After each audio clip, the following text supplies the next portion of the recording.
Thank you, Mr. Speaker, and it's an honor to be here on behalf of Skinnabaltney Valley. I've never had the chance, so I'd like to thank all the people of Skinnabaltney Valley. I'd like to thank the EDA for all their work and all my supporters and all my volunteers. I'd especially like to thank my family because I've been doing this kind of work for 20 years. As a councillor, chief councillor, as an MLA, now as an MP. And it does take away from your family life. And my wife is actually in Ottawa today.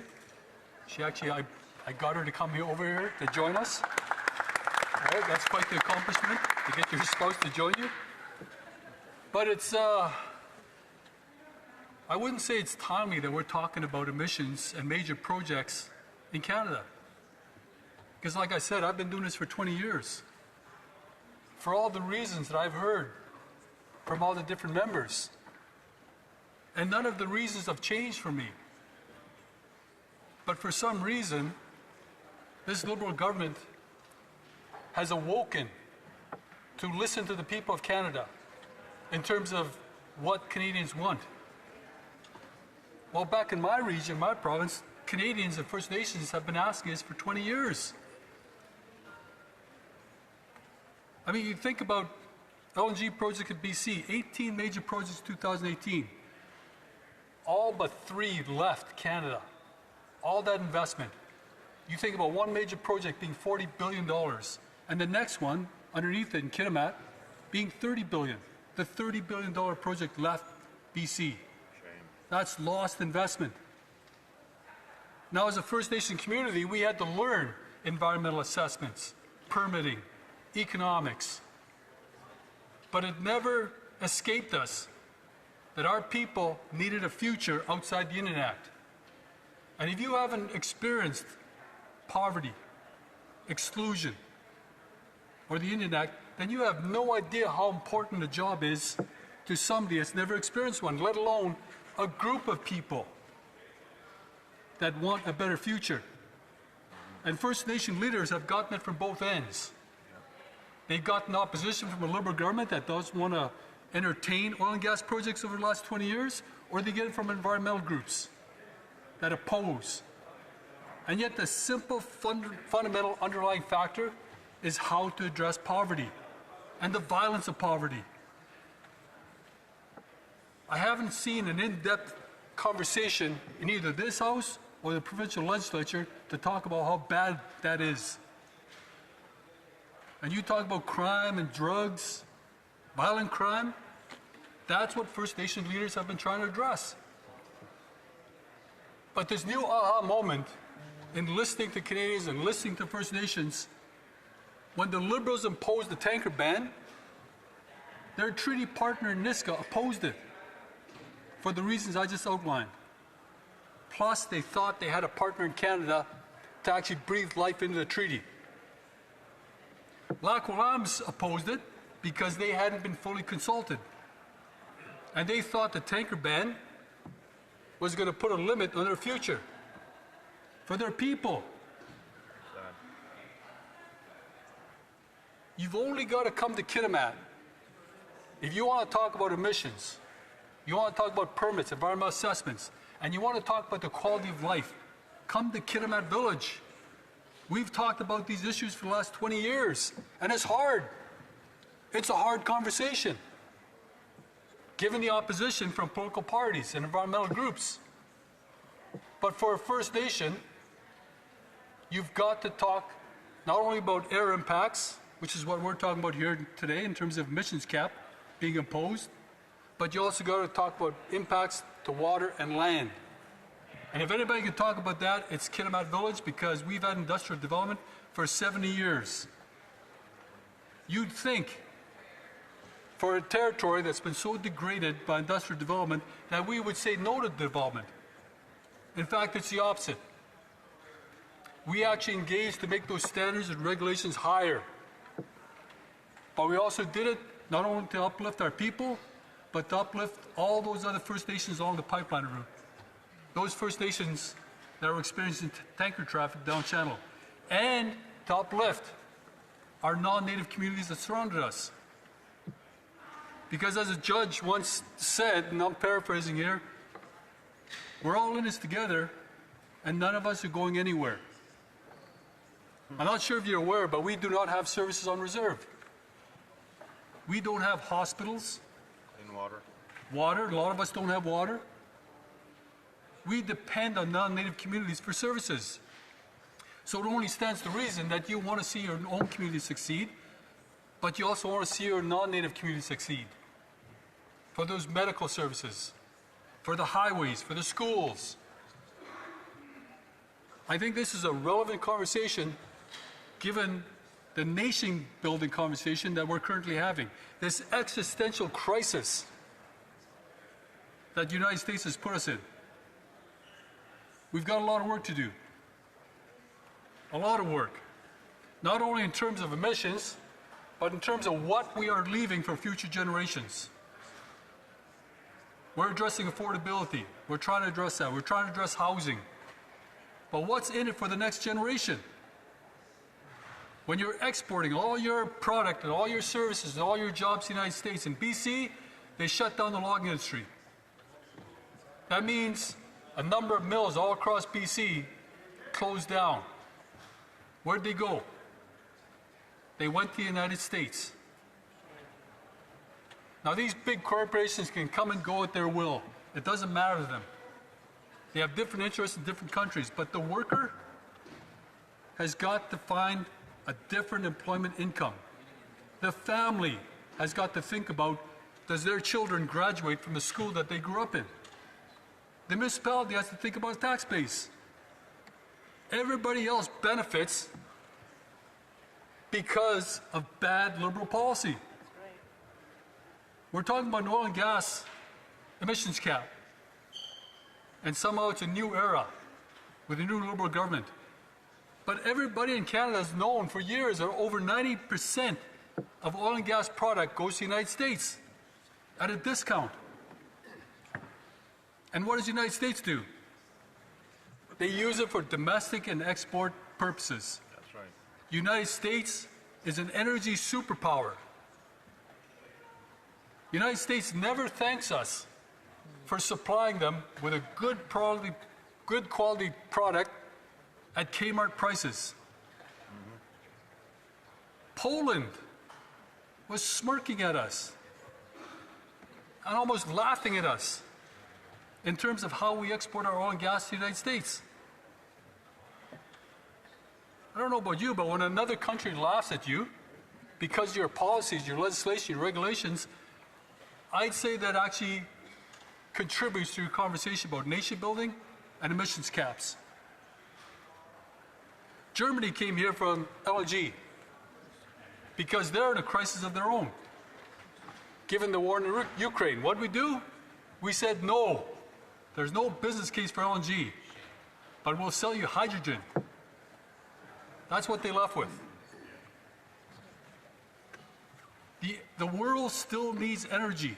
They still need and want resources. Canada is rich in energy and resources, but we have artificially put a restraint on our exports, not only for the international market, but for our own domestic needs. There's a number of projects in the Environmental Assessment Act that propose using natural gas to produce electricity. They've been there for years in energy deficient areas. Given that BC imports electricity from the United States, we should be looking at this seriously. Considering the United States uses natural gas and coal to produce electricity, but BC having a clean record, a green record, we import electricity. We are not going to become an energy superpower if we put more limits, like the industrial carbon tax, on Canadians, because it will trickle down to Canadians. We will not become an energy superpower if we put limits on them, unreasonable limits on emissions. We have got good, robust regulatory standards, but there's got to be a balance. What is good for the average Canadian and First Nations? What is good for our country? And what is good for the environment? We haven't had that conversation yet. I'm hoping to have that here today, Mr. Speaker. Thank you. Questions and comments. Question et commentaire. The Honourable Parliamentary Secretary to the Government House Leader. Yes, thank you, Mr. Speaker. And, you know, I take a look in terms of the motion that's before us today, and I think that the priority for Canadians, even conservative voters, is that we need to see a higher sense of cooperation inside the House. And a part of that is to take a look at what it is that the government has actually been proposing by the new Prime Minister. These 5 major projects are critically important to the advancement of Canada's national economy. And the LNG is a great example of that. And I'm wondering if the member can just provide his thoughts specifically from an Indigenous perspective of why it's so important to do what we have done in terms of incorporating Indigenous ideas, thoughts, partnerships as a part of these projects. The honourable member for Skeena-Bulkley Valley. Definitely. Stop the politics with LNG because it provides benefits to Aboriginals and non-Aboriginals alike. It increases GDP. But I'll tell you this, Mr. Speaker, there are no permits or authorizations needed by the federal government to approve Phase 2. It's all approved. And we just found that out today in committee hearings. So it only stands to reason, what is Canada fast-tracking? There's nothing else to approve. Questions and comments. Question et commentaire. The honourable member for Abitibi-Témiscamingue. Thank you, Mr. Speaker. I'd like to hear what my colleague has to say about his concerns with respect to the future of the planet, quite simply, because we can't keep on doing oil and gas exploration and production without worrying about the consequences this can have. And getting rid of environmental laws and mechanisms and protections have consequences. What will happen at some point? Is this a real concern, or is it just a race to be the most performant? Is there any feeling of emergency or consequences with the Conservative Party? We're for Skeena-Bulkley Valley. Yes, and I'm not the only one that thinks that Canada already has the highest environmental standards in North America, if not the world. But like I've said for the last 10 years, you can't have this conversation in isolation. We are not the biggest polluters in the world. China, Russia, United States, emerging economies have no environmental standards. They have no emissions cap. They have no carbon tax. So yes, let's keep doing what we're doing in terms of environmental standards, but let's take a bigger lens and look at the rest of the world if we're going to look at a global situation. Questions and comments. Question et commentaire. The honourable member for Foothills. Thank you very much, Mr. Speaker. I want to thank my colleague for his incredible speech and certainly advocating for his constituents and First Nations across the country. But this Liberal government is showing it as much of the same as the previous Liberal government when we had some of our most important allies come to Canada requesting access to Canadian LNG. Germany, Japan, Italy, Greece. And this Liberal government said we don't have a business case scenario, but now we see that Japan has signed an LNG contract with the United States for 20 years, worth billions of dollars. I would like to ask my colleague what he thinks the economic benefit to First Nations in his constituency and across Canada. What would have been the financial benefit to First Nations had Canada been able to sign those agreements instead of the United States? Good question. The honourable member for Skeena-Bulkley Valley. Thank you. Thank you, Mr. Speaker. Welcome to the chair. You know what? Come to Kitimat, and not only will I show you the benefits that have actually accrued to First Nation members in my community, but along the pipeline route as well, and down channel. One of the concerns that we had, and one of the statements we made when we started getting into real LNG development, is that we wanted to get away from the Indian Act. We wanted our people to build their own lives. We wanted to be independent. And I'm very proud to say we accomplished that. And there's a number of First Nations in our communities in BC that are on the same path. That development that went to Alaska instead of BC, that would have contributed to First Nations health and safety, but it also would have contributed to BC and Canada overall. We sure missed an opportunity. Time for a very, very quick question, almost a statement. Yes, the honourable member for Fort McMurray, Cold Lake. Thank you, Mr. Speaker, and I want to thank my colleague for his enlightened speech. This weekend, I actually had the opportunity to go out to Fort McMurray 468 First Nation in my riding of Fort McMurray Cold Lake and see the fall fair. And part of why they could put on this large fall fair was because of the natural resource revenue that the nation has, because they have been partners in prosperity for generations in my region. And it sounds like it's very similar to what he has experienced in Kitimat Village. And so I was just wondering if he could explain why specifically caps on emissions and caps on production are so detrimental to Indigenous communities in their growth. The honourable member has about 30 seconds. 30 seconds. Okay, great. Hey, I do recognize all the work that's been done by First Nations all across Canada. Very progressive. But it all comes down to what the benefit is to the people. My colleague from Alberta as well knows the benefits. There's a lot of First Nations in Saskatchewan. And if you want to take a look at the real benefits, take a look at the status quo of First Nations that don't have economic development. It's always the same saying. There's nothing to do here, there's no jobs. That's what an emissions cap will take away, the future of First Nations and Canadians in general.